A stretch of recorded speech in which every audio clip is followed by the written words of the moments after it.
On this episode of Faith in Focus, we're going to continue our look at the book of Romans, and we're going to jump into the start of what is called the bad part of the book of Romans. The first couple chapters, they just lay out man's problem and why we need God's grace and mercy. So that's what we're going to look at on this episode.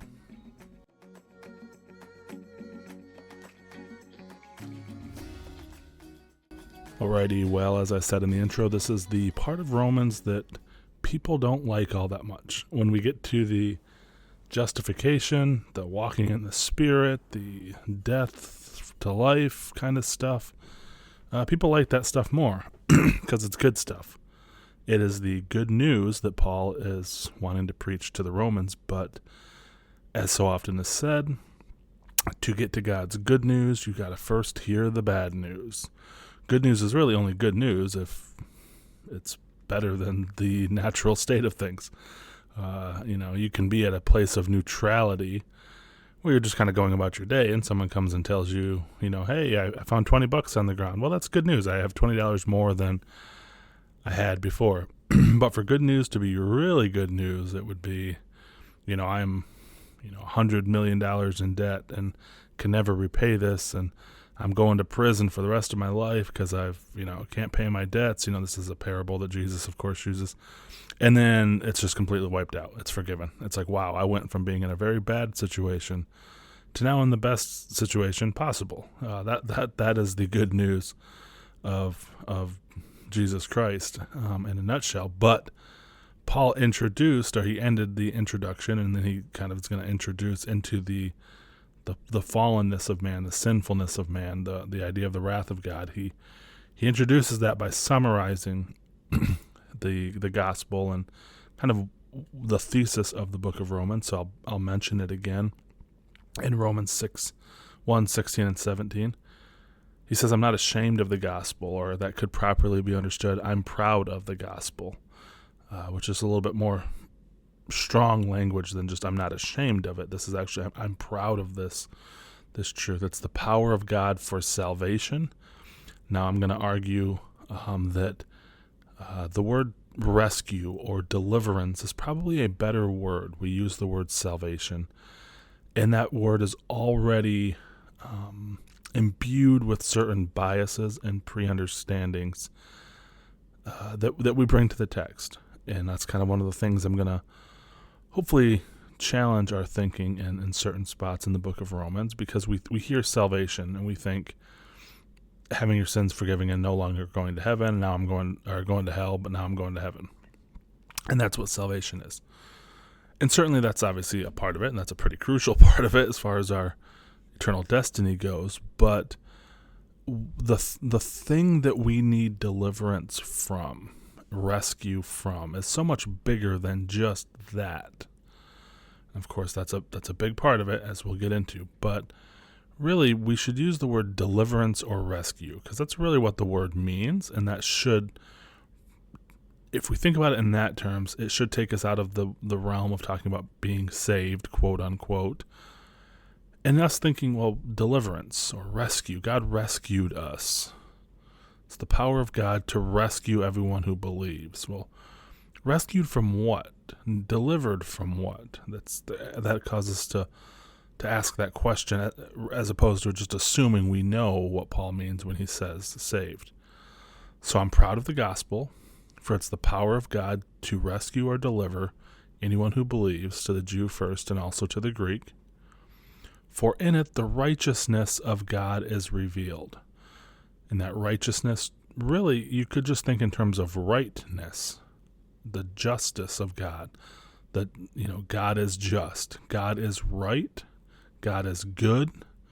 All those things are kind of encapsulated in the righteousness of God. So God shows us that he is right, that he is righteous, that he is just, that he is good in the gospel, and it's from faith to faith.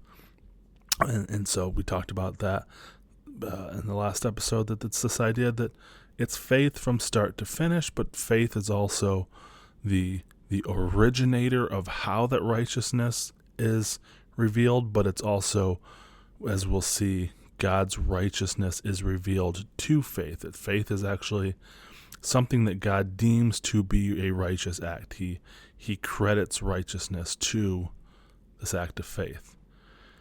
But the righteous man shall live by faith. Or that could be the righteous by faith shall live. And that is a different reading of Habakkuk, but it's in keeping perfectly fine with the point of Habakkuk, and it's in keeping with proper Greek grammar that the righteous, that term, to be righteous, can either modify the verb shall live, or it can modify faith. It's ambiguous. So it could be the righteous by faith shall live, or the righteous shall live by faith. So there's a little bit different meaning there. One doesn't necessarily negate the other. You still are righteous and you live by faith. But what is interesting, one commentary points out, if we were to read this the traditional way, the way the NASB reads, but the righteous man shall live by faith, that would imply like we go about our life, and our Christian life, we do it by faith, which is a biblical concept. I mean, you can talk about we walk by faith and stuff. But if that's Paul's point, when he gets to the section on Christian living and Christian growth in Romans 6 through 8, you would expect him to use the word faith a whole lot, because the righteous shall live by faith. But he actually doesn't. He never does use it there. But he does use the word faith an awful lot when he talks about how one becomes righteous, how one becomes a righteous man. So we might better understand that to be but the righteous by faith shall live, and shall live a full Christian life, we could say, a full life of the Spirit, however we want to phrase that. So I'm proud of the gospel, for it's the power of God to deliver and rescue everyone who believes, to the Jew first and also to the Greek. For in it, the goodness, rightness, justice of God is shown by faith to faith, as it is written, the righteous man by faith shall live.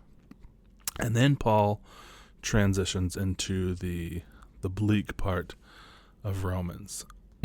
So we see God's righteousness is revealed from heaven based on certain things. But Paul starts out by saying in verse 18, for the wrath of God is revealed from heaven against all ungodliness and unrighteousness of men who suppress the truth in unrighteousness. So here we don't have righteousness being revealed. We have the wrath of God being revealed. Now this is significant because here we're seeing God's wrath. It's being revealed, uncovered. You can look out at the world and see the wrath of God. Now this is important because it doesn't say the wrath of God will be revealed from heaven against all ungodliness. We can tend to read this kind of thing and say, well, of course, yes, God's wrath is going to be poured out on sinners, and they're going to be sent to hell and judgment seat and all this kind of stuff. We could think that, but Paul doesn't say the wrath of God will be revealed. He doesn't even say the wrath of God was revealed. Maybe we could point to like Sodom and Gomorrah and say, look, that was the wrath of God, was revealed from heaven against all ungodliness and unrighteousness. He says the wrath of God is revealed, present tense, against all ungodliness and unrighteousness of men who suppress the truth in unrighteousness. So this is a current thing. This is something that's happening ongoing. The wrath of God is currently, right now, being revealed from heaven against all ungodliness and unrighteousness. So you can think, if God's rightness and justice is being revealed, then God's wrath is being revealed against the opposite of those things, being done by men who suppress the truth in unrighteousness. And that's significant, this idea of suppressing the truth in unrighteousness. The illustration that I'd heard in Bible school is you can imagine like trying to swim to the bottom of a pool. And I think even lifeguard training requires you have to swim to the bottom of the pool, but you have to do it with like a volleyball in your hand. So you can imagine how much work and effort that would take to suppress that volleyball to the bottom of the water. It's wanting to crop back up, but you're pushing it back down. You're forcing it back down. So God's wrath is revealed against people who suppress the truth in unrighteousness. So God's truth is evident. It's self-evident. And in fact, Paul says that in verses 19 and 20. He says, because that which is known about God is evident within them, for God made it evident to them. For since the creation of the world, his invisible attributes, his eternal power and divine nature have been clearly seen, being understood through what has been made, so that they, mankind, are without excuse. And so we see that there are things that can be known about God. Now, people will read this beginning part of Romans and think that everything that can be known about God, God has revealed to humanity. That's not what Paul is saying. In fact, he's kind of implicitly saying the opposite.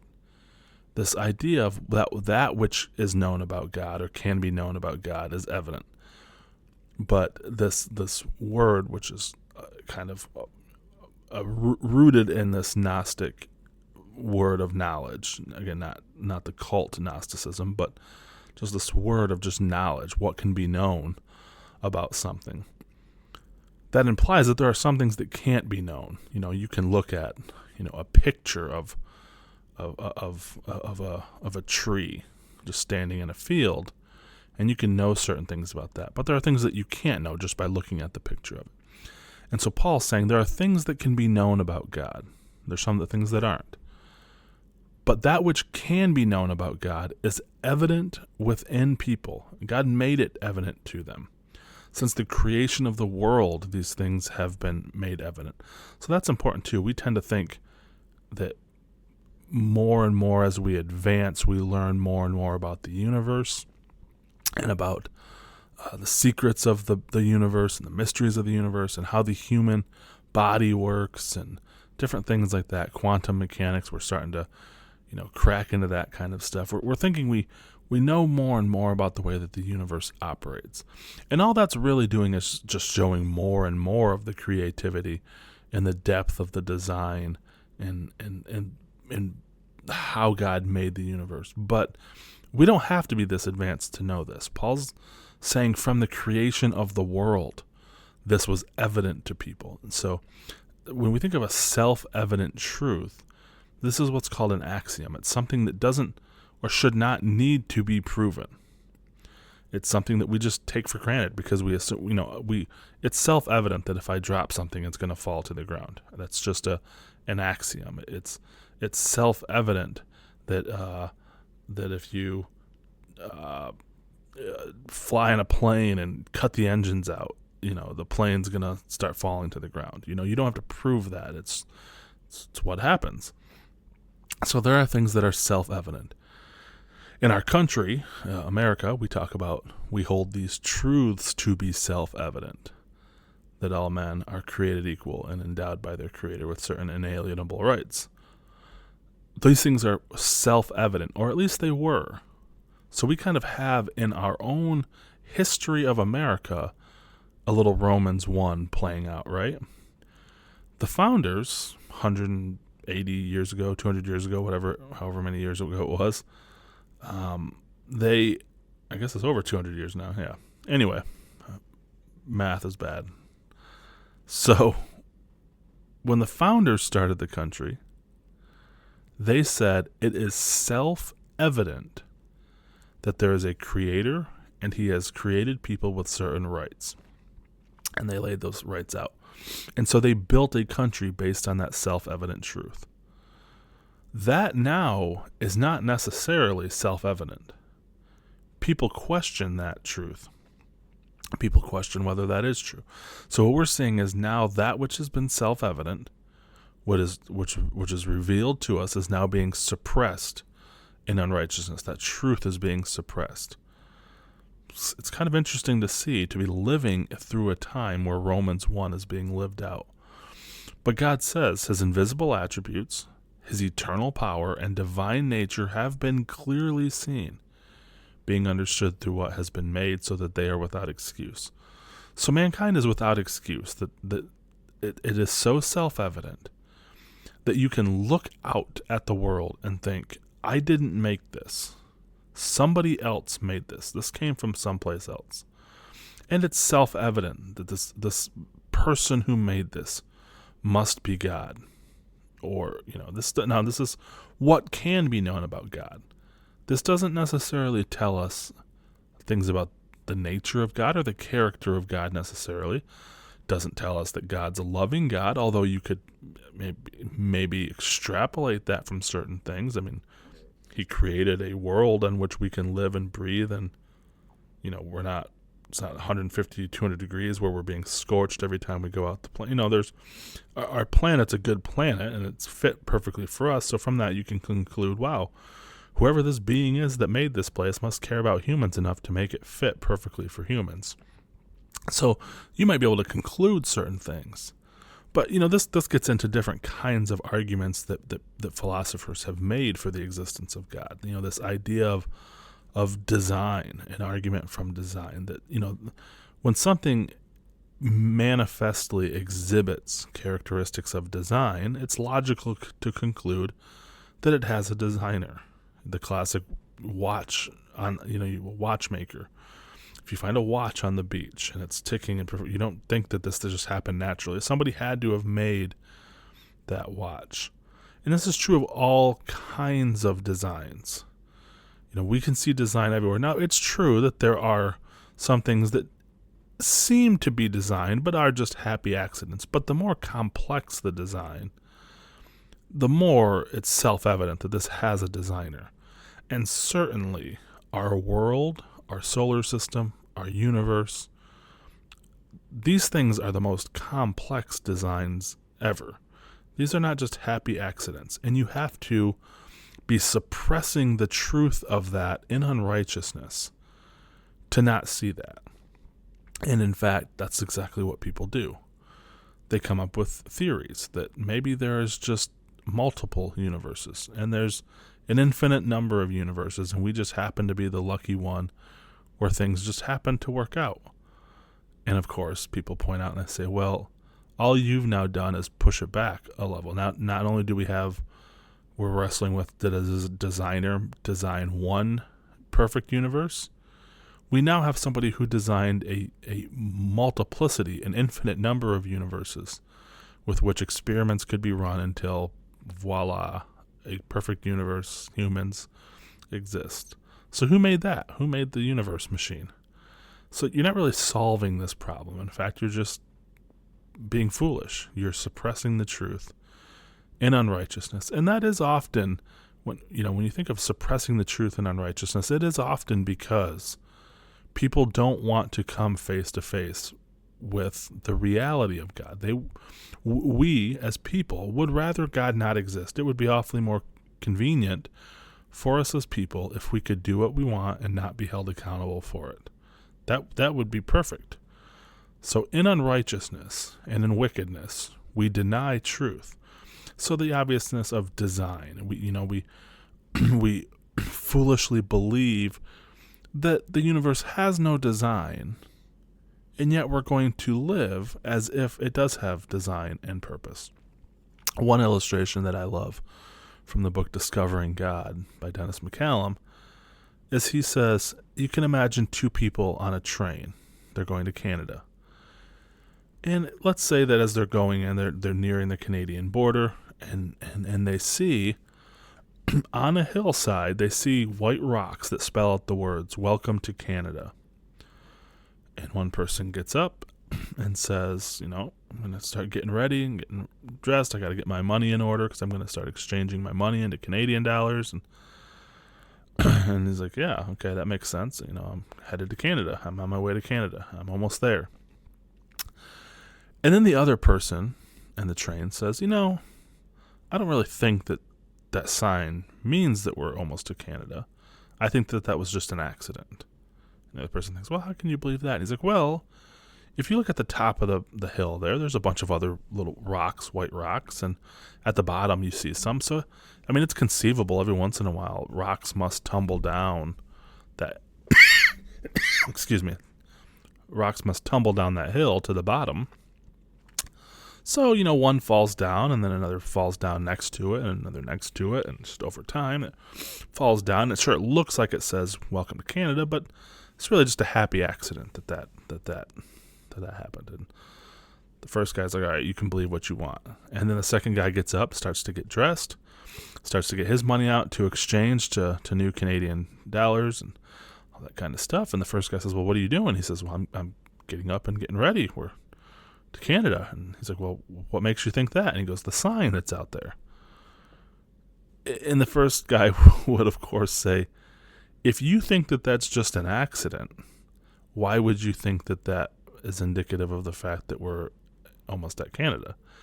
So what's happening is this person it's a presuppositional argument. The person's presupposition that that's just a happy accident. There's no order. There's no design to that. That doesn't mean anything. But I'm going to live as if it does have meaning, that we're almost to Canada. That's a contradiction. So to say, there is no design to the universe. There's no purpose to the universe. There's no creation. There's no creator behind it. There's no designer.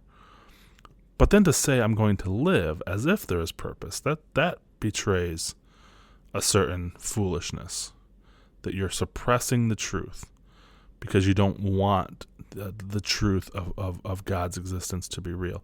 And in fact, this is, I think, when you listen to somebody like Richard Dawkins, who's one of the foremost atheists still alive, he seems to be more angry at the possibility that God might exist than he is willing to accept the fact that God could exist. When he opens his book, The God Delusion, by saying that the God of the Old Testament is arguably the most unpleasant character in all of fiction. He's egotistical and maniacal, and he's proud of it, and he's jealous, and he's a maniac, and he's filicidal and genocidal, and he's listing all of these characteristics about God. Okay, that's fine if he wants to read the Old Testament that way and have that view of God, but that says nothing about the existence of God.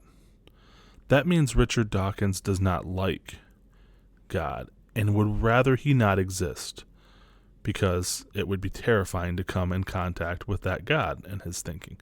So this is not a rational argument against the existence of God. It's saying God scares me, and I don't want to believe that there is a God, and I would rather live my life and tell myself that there is no God rather than come face to face with him and be accountable. So these things can be known about God.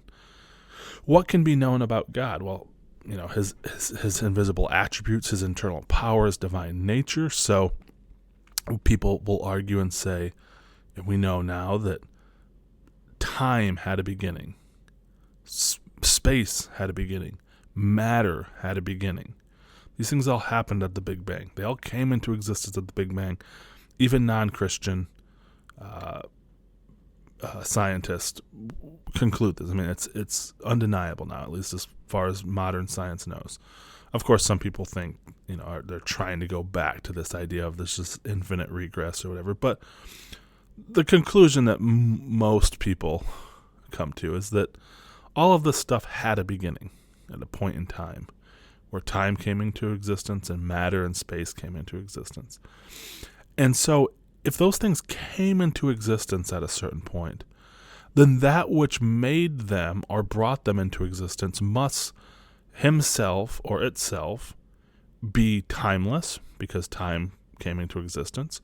He must be spaceless, that is, he's everywhere. Everywhere, that is, it's kind of a tricky term, but he must not be bound by space. He must not be bound by matter. He's matterless because he brought matter into existence. And he must be timeless. So a timeless, spaceless, spiritual, or matterless being is a pretty good description of the divine attributes and eternal power, because he must be powerful to create something as big as the universe. And of course, this is, some people think, well, how does that logically follow? And I always like to use the illustration that Imagine how silly it would be to say, wow, you know what? Humans finally discovered, a material called unobtainium, and they dug into the earth and they found unobtainium. This is great. And it's like, well, what did they discover it with? Well, they discovered it with a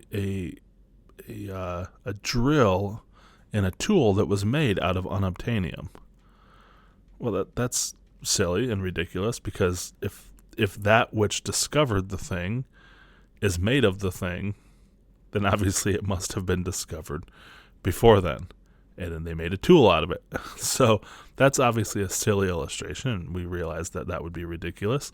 So it's the same thing with God. If time and matter and space came into existence at a certain point in time, then that which brought those things into existence must be timeless and spaceless and matterless. So we can know certain things about the character of God, which then makes what they do, we as people, even more silly. Paul says they're without excuse because in verse 21, even though they knew God, they did not honor him as God or give thanks, but they became futile in their speculations, and their foolish hearts was darkened. Professing to be wise, they became fools and exchanged the glory of the incorruptible God for an image in the form of corruptible man and of birds and four-footed animals and crawling creatures. So what does humanity do? They reject God, they suppress the truth and unrighteousness, and then they begin their slow descent into godlessness, unrighteousness, and idolatry. They exchange the glory of God and the image of God for carved images that resemble animals and created beings and people. And there's a passage in Isaiah chapter 44. It starts by saying, I am God. I am the first and the last. There is no other God who is like me. And it goes into like the stupidity of idol worship and worshiping idols. So it says, think of the blacksmith. He stands at his forge, this is Isaiah 14, verse 12, to make a sharp tool, pounding it, sharpening it with all his might. His work makes him hungry and weak, makes him thirsty. Then the wood carver measures a block of wood. He chisels, carves it into a human figure. He gives it human beauty, puts it in a little shrine. He cuts down cedars, cypress, and oaks. He plants pines in the forest to be nourished by the rain. Then he uses part of the wood to make a fire. With it, he warms himself and bakes his bread. Then, yes, it's true, he takes the rest of it and makes himself a god to worship. He makes an idol and bows down in front of it. He burns part of the tree to roast his meat, and to keep himself warm, he says, that fire feels good. Then he takes what is left and makes his god, a carved idol. He falls down in front of it, worshiping and praying to it. Rescue me, he says, you are my God. Such stupidity and ignorance. Their eyes are closed, and they cannot see. Their minds are shut, and they cannot think. The person who made the idol never stops to reflect. Why, it's just a block of wood. I burned half of it for my heat, and used it to bake my bread and roast my meat. How can the rest of it be a god? Should I bow down to worship a piece of wood? The poor, deluded fool feeds on ashes. He trusts something that cannot help him at all, yet he cannot bring himself to ask, is this idol that I'm holding in my hand a lie? That's what Romans 1 is describing. That right there in Isaiah 44. The foolishness to reject the God that is self-evidently there, who must exist. He can't be made of wood or iron or dirt or clay. He's the God who made those things. Think of the foolishness of worshiping the sun. Very common pagan practice. Why would you worship the sun when the obvious question is literally staring you in the face? Well, wait a second. Who made that sun? That's who I should be worshiping, not the sun, the one who made the sun. And in fact, I heard a story of some tribal missionaries who went to, obviously a tribe, a primitive place, and they worshiped these things. And one of the tribal people, the idol worshipers, knees literally started to shake, and he started to wet himself because he was so terrified to learn that the God that these people worship made the sun. And here they are, they're worshiping the sun, this most powerful God, spirit being ever. And here we're saying our God made this and holds the sun in his hand. And so this is terrifying to him. And so what we do is we have that self-evident truth. Somebody made this whole thing, and that's who we should be worshiping. Yet we suppress that. We suppress that truth in unrighteousness because we don't want to face that reality. And then professing to be wise, they became fools. Think about that in our culture today. Isn't that true? You listen to the ideas that come out of the academy, out of college professors. I mean, right now we think about, this idea that men can become women and that women can become men, and that there's really no difference between a man and a woman. One is you can just cut up someone's body and they become the other gender or the other sex. I mean, this is foolishness. This is stupidity. And you have to be educated according to the world's standard, in which self-evident truth is suppressed in unrighteousness in order to believe something like that. And we do, in all areas of our culture, we do these kinds of things. I was just talking with one of my students at the school that I work at the other day, that we think, it seems like a good idea for the government to say, oh, you know what? The price of bread is too high. What we're going to do is we're going to force stores to sell bread at a lower price. That's human wisdom, and it sounds wise. Yet what happens? If a company can't sell bread and make money, they're going to sell less bread. And they're going to make less bread. And if they make less bread, then there's less bread to buy. And then when there's less of something to buy, that thing becomes more expensive. And as it becomes more expensive, you can try to put a price control on that thing, but it's going to drive more bread makers out of business, which means less bread, which means, of course, the bread becomes more expensive. You have to be foolish to believe that that would work. And there are so many things that educated and elite people in our culture believe that are actually quite stupid. And this happens because we as people and a culture have begun our descent into this Romans 1 type situation. You can see this in verse 24. And this is the wrath of God. Remember, we started by saying the wrath of God is revealed from heaven against all unrighteousness. Well, how is it revealed? It's revealed by God letting people do this, by letting them go, by letting them have their own way, and letting them slide into this descent. 3 times it will say this in this short little section in Romans, but in Romans 1:24 it says, "Therefore God gave them over in the lust of their hearts to impurity, so that their bodies would be dishonored among them. For they exchanged the truth of God for a lie and worshipped and served the creature rather than the Creator, who is blessed forever. Amen. So for this reason God gave them over to degrading passions, for their women exchanged the natural function for that which is unnatural." Verse 27 says, "In the same way also men abandoned the natural function of the woman, and burned in desire toward one another, men with men, committing indecent acts, and receiving in their own persons the due penalty of their error. And just as they did not see fit to acknowledge God any longer, God gave them over to a depraved mind to do things which are not proper.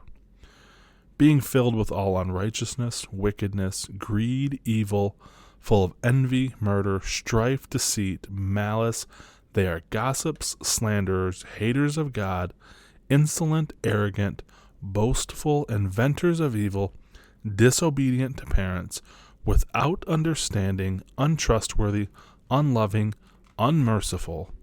And though they know the ordinance of God, that those who practice such things are worthy of death, They not only do them, but also give hearty approval to those who practice them. That's a culture. That is a people and a society that have rejected God and rejected self-evident truth. And the wrath of God is manifest, and it's revealed from heaven. How? By God letting the people go and do the things that they want to do. If you want to reject me in your thinking, then I'll give you over to a depraved mind. If you want to reject me because of your evil and unrighteous passions, then I will give you over to those evil and unrighteous passions. And God is basically throwing the gauntlet down, saying, we'll see how far you can go as a culture in the depravity that you want to descend into. It's a kind of a game of chicken that God is playing with a society and with people. And God's not going to lose this game. He will win. His righteousness will win out. And his righteousness will be revealed from heaven, even in the midst of his wrath being poured out. So this is what Paul is describing. This is what we need deliverance from. This is what we need rescue from, is ourselves, is our own depraved, sinful, unrighteous thinking, behavior, actions, inactions in our society, in our culture. We need rescue from this. And that is ultimately why I think it's important for us to remember throughout the book of Romans that primarily the gospel is a good news of salvation, not just to rescue us from hell. I mean, that's God's wrath, of course, and we can think of it in those terms. But it's a rescue from God's wrath that's being poured out on humanity and manifested right now, currently, in our ever decreasing and debauched society. There is rescue, there is deliverance that's available from that. When you look at the characteristics that describe people apart from God, we don't have to live this way. Now, this is what we mean when we talk of total depravity.